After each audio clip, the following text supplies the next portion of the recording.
Hello everyone. आजचा आपला topic आहे पायथन डिक्शनरी. तर डिक्शनरी काय आहे? जसं मी तुम्हाला पहिल्या व्हिडिओमध्ये सांगितलं की पायथन मध्ये काही इनबिल्ट डेटा स्ट्रक्चर्स आहेत, लिस्ट आहे, ट्युपल आहे, डिक्शनरी आहे, सेट आहे. तर त्याच पद्धतीने आज आपण आपला जो तिसरा डेटा स्ट्रक्चर डिक्शनरी जो आहे तो आज आपण या व्हिडिओमध्ये बघणार आहोत. डिक्शनरी काय basically? Dictionary is a collection that is unordered, no fixed order. हे अनऑर्डर एलिमेंट्स आपण अनऑर्डर लाईक एका फिक्स ऑर्डर मध्ये हे एलिमेंट जे आहे ते स्टोअर होत नाहीत. अनऑर्डर कलेक्शन आहे. सेकंड आहे mutable, can change after creation. जसं लिस्टमध्ये आपण एकदा क्रिएट केलं तर त्याचे एलिमेंट जे आहे त्याची जी व्हॅल्यू आहे ते आपण चेंज करू शकत होतो. त्याच पद्धतीने डिक्शनरी मध्ये सुद्धा आपण ते आपले जे डिक्शनरी मधले जे व्हॅल्यू आहे ते आपण अपडेट किंवा चेंज करू शकतो. थर्ड आहे की value pair, stores data in Q value format. तिथे एक मेन डिफरन्स आपण बघण्यासारखा आहे ऍज कम्पेअर टू लिस्ट आणि ट्युपल्स किंवा अदर जे आपले आपण जे हे बघितलंय डेटा व्हेरिएबल्स बघितलेत. त्याच्यामध्ये आपण फक्त सिम्पल फक्त असं एक value name is equal to Sarvesh, age is equal to 27 एक सिम्पल फॉर्म मध्ये सेव्ह करायचं, स्टोअर करायचो. पण इथे जे आहे डिक्शनरी मध्ये हे आपली जी व्हॅल्यू जे आपण डेटा स्टोअर करतो तो आपला की व्हॅल्यू फॉर्मॅट मध्ये असणार आहे. त्याची फर्स्ट ऑफ ऑल आपल्याला की द्यावा लागेल, कोलन. त्याची जी व्हॅल्यू आहे ती आपल्याला द्यायची आहे. की व्हॅल्यू फॉर्मॅट मध्ये आपल्याला जी डिक्शनरी आहे ती आपल्याला बनवायची असते. त्यानंतर आहे key must be unique, no duplicates की याचा अलाउड.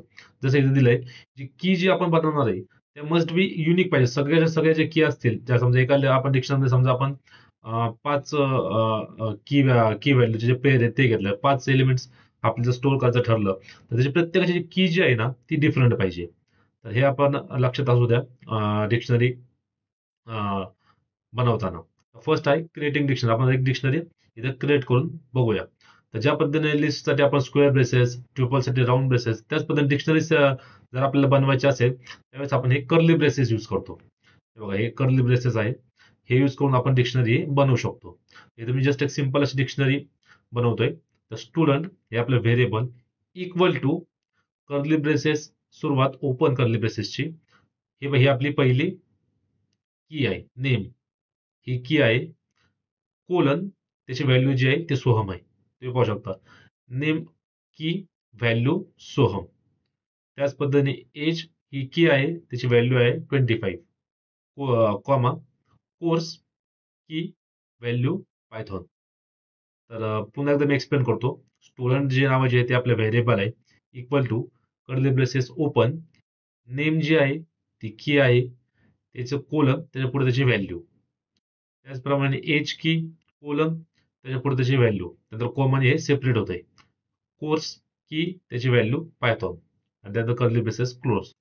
जस्ट मी त्याला प्रिंट करतोय. तुम्ही पाहू शकता कर्ली ब्रेसेस मध्ये हे जे आहे ते आपलं आउटपुट आलं आहे, नेम सोहम, एज 25 आणि कोर्स हे पायथॉन आहे. तर नेक्स्ट पुढे जाऊया. ते काय keys are unique identifiers. Example name आणि एज. जसं मी तुम्हाला सांगितलं, हे जे कीज जे आहेत हे नेम, एज, कोर्स हे जे आहेत त्याचे कीज आहेत आणि सोहम, 25 पायथन हे त्यांच्या व्हॅल्यूज आहेत.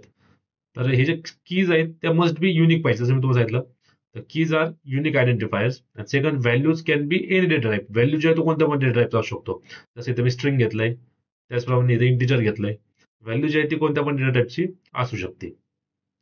त्यानंतर आहे ऍक्सेसिंग व्हॅल्यूज युझिंग की. एक लक्षात घ्या, आपल्याला जर पर्टिक्युलर कीची जर व्हॅल्यू ऍक्सेस करायची असेल, जर एकाच कीची व्हॅल्यू ऍक्सेस करायची असेल तर डायरेक्ट व्हॅल्यू ही जी आहे ती ऍक्सेस होत नाही. त्यासाठी आपल्याला कीलाच कॉल करावं लागतं, आपल्याला कीच डिफाईन करावी लागते. डायरेक्ट आपण जर आपल्याला वाटलं स्टुडंट्स मधलं मग मला सोहम पाहिजे, तुम्ही टाईप जर केलं students is equal to square basis मध्ये सोहम, तर तसं होत नाही. त्यासाठी आपल्याला जर व्हॅल्यू कॉल करायची असेल तर त्यासाठी पहिले आपल्याला कीला कॉल करावं लागतं. जर व्हॅल्यू पाहिजे असेल तर इथं मला 25 जर कॉल पाहिजे असेल तर मला त्यासाठी पहिले एजला कॉल करायचा आहे. बेसिकली मला म्हणायचं काय, जर तुम्हाला कोणत्या पण कीची जर व्हॅल्यू पाहिजे असेल तर त्यासाठी तुम्हाला पहिले कीला कॉल करावा लागतं, डायरेक्ट व्हॅल्यूला कॉल होत नाही. इथं पाहू शकतो तुम्ही प्रिंट स्टुडंट ऑफ नेम. इथं मी नेमला कॉल केलंय तर माझे सोहम जे आहे ते आउटपुटमध्ये मला मिळणार आहे. त्याचप्रमाणे प्रिंट स्टुडंट ऑफ एज, एजला कॉल केलंय आउटपुट मध्ये जे आहे ते 25 मिळणार आहे. ते बघा सोहम आणि 25. डायरेक्ट जी व्हॅल्यू आहे ती कॉल होत नाही. जर सिंगल एलिमेंट जर मला कॉल करायचं तर डायरेक्ट जी आहे ती व्हॅल्यू कॉल होत नाही. तर पुढे एक फंक्शन आहे ज्याच्यामध्ये आपण फक्त स्टुडंट डॉट की व्हॅल्यूज जर टाकलं तर सर्वच्या सर्व व्हॅल्यू एका टायमाला येतील. म्हणजे तुम्हाला पर्टिक्युलर सिंगल सिंगल एलिमेंट जर तुम्हाला व्हॅल्यू जर घ्यायची असेल त्यावेळेस तुम्हाला कीज जी आहे ती ऍक्सेस करावी लागते. त्यानंतर थर्ड आहे ऍडिंग अँड अपडेटिंग व्हॅल्यूज. ज्याप्रमाणे आपण लिस्टमध्ये अपडेट करू शकतो त्याच पद्धतीने डिक्शनरीमध्ये सुद्धा आपण अपडेट आणि डिलीट हे जे परफॉर्म करू शकतो. तर मी ते एक सिंपल असा कोड आहे. स्टुडंटचं एज आहे जिथं ते 26 कर. तर पहिले काय होतं 25 होतं, त्याला मी सांगितलं त्याची जे एज आहे ते 26 कर. आणि student of city is equal to Pune. तर तुम्ही पाहू शकता इथं सिटी नावाचं तर कोणते की नाहीये. तर ते काय करेल, जर मी इथं दिलंय student of city is equal to Pune, तर इथं obviously city is equal to काय त्याचं जर व्हॅल्यू इथं जर सिटी नावाची जर की असली असती, city is equal to Mumbai, city colon Mumbai, तर त्यांनी काय केलं असतं सिटी मधलं जे मुंबई कट होईल तिथं पुणे आलं असतं. पण इथं सिटी नावाचं तर कोणती की नाहीये. तर डिक्शनरी काय करेल, ते सिटी नावाची की बनवेल आणि त्याला जे पुणे जे आहे ना ती त्याला व्हॅल्यू असाइन करेल. आय होप तुम्हाला हे कळलं असेल. मला काय म्हणायचंय, स्टुडंट नावाची सिटी इथे तर की नाहीये, ते काय करेल सिटी नावाची की जी आहे ना ती बनवत आणि त्याला पुणे नावाचं जे व्हॅल्यू आहे ना ती असाइन करत. जस्ट मी इथं सिम्पली प्रिंट करतोय. तर तुम्ही आता हे पाहू शकता, name is equal to Soham, हे तर ऍज इट इज होतं. Name is equal to name colon Soham. त्याच पद्धतीने एज कोलन 26, पहिले काय होतं 25, इथं आपण अपडेट केलंय हे पाहू शकता, ते 26 झाले. आता कोर्स पायथॉन जे होतं पहिलं पण कोर्स पायथॉनच होतं.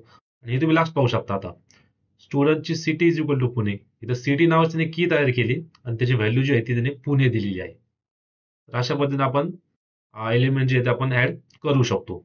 त्याच पद्धतीने जर रिमूव्ह करायचे असेल एलिमेंट तर ते कशा पद्धतीने करायचे. तर इथं जस्ट एक मी दोन एलिमेंट जे आहेत ते रिमूव्ह करून तुम्हाला दाखवतो.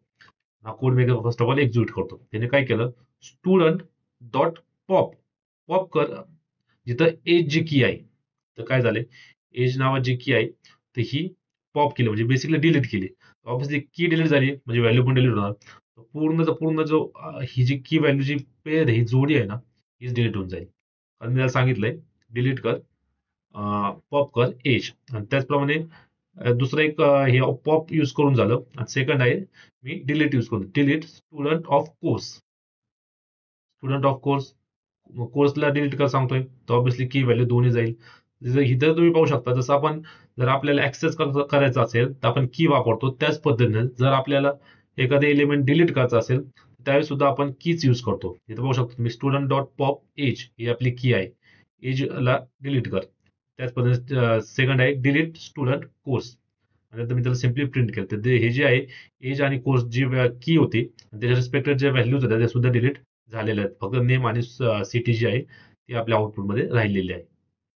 त्याच पद्धतीने जर तुम्हाला एंटायर जी आपली जी डिक्शनरी आहे ही पूर्ण जर डिक्शनरी आहे ती जर तुम्हाला जे म्हणतो ना डिलीट करायचं किंवा डिलीट तर नाही होणार पण त्यातले जे एलिमेंट्स जे आहेत ते जर तुम्हाला क्लिअर करायचं असेल ना तर फक्त स्टुडंट डॉट क्लिअर हा जो कोड आपण एक्झिक्यूट केला तर त्याच्यामधले जे जेवढे पण आतमधला डेटा आहे ना तो डिलीट होईल.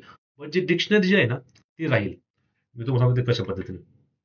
हे बघा, स्टुडंट डॉट क्लिअरने काय केलं, आतला जो पण डेटा होता नेम जे असेल सगळं जो जो डेटा रिमेनिंग होता तो पूर्ण क्लिअर झालाय. डिक्शनरी जी आहे ना ती ही राहिलेली आहे. जसं मी तुम्हाला प्रिंट स्टुडंट केलं तरी ब्लँक डिक्शनरी जी आहे ती राहिलेली आहे. तर अशा पद्धतीने आपण हे ऍडिंग झालं हे रिमूव्हिंग झाले एलिमेंट्स आपण हे करू शकतो.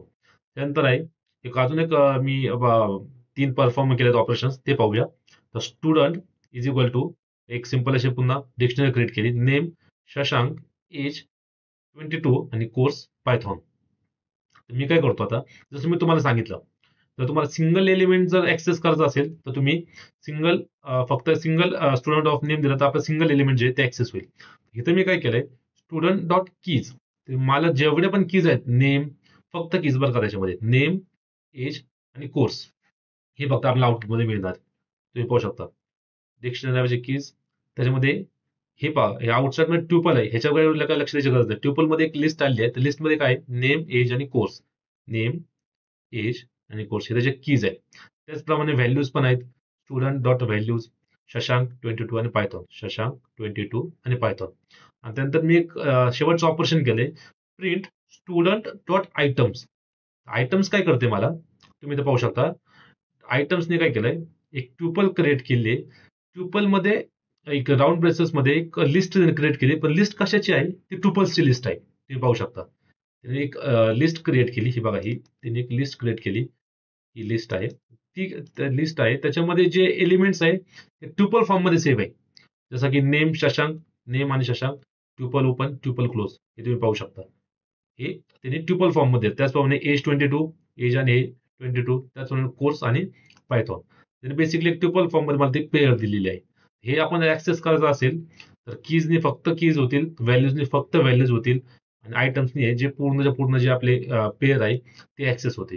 जर तुम्हाला पर्टिक्युलर सिंगल एलिमेंटचं करायचं असेल त्यावेळेस तुम्हाला फक्त कीनेच तुम्ही हे सगळं ऍक्सेस करू शकता. तर आय होप तुम्हाला डिक्शनरी काय आहे आणि त्याच्यामध्ये कोणते कोणते फंक्शन्स आपण यूज करतो हे तुम्हाला क्लिअर झालं असेल. थँक्यू.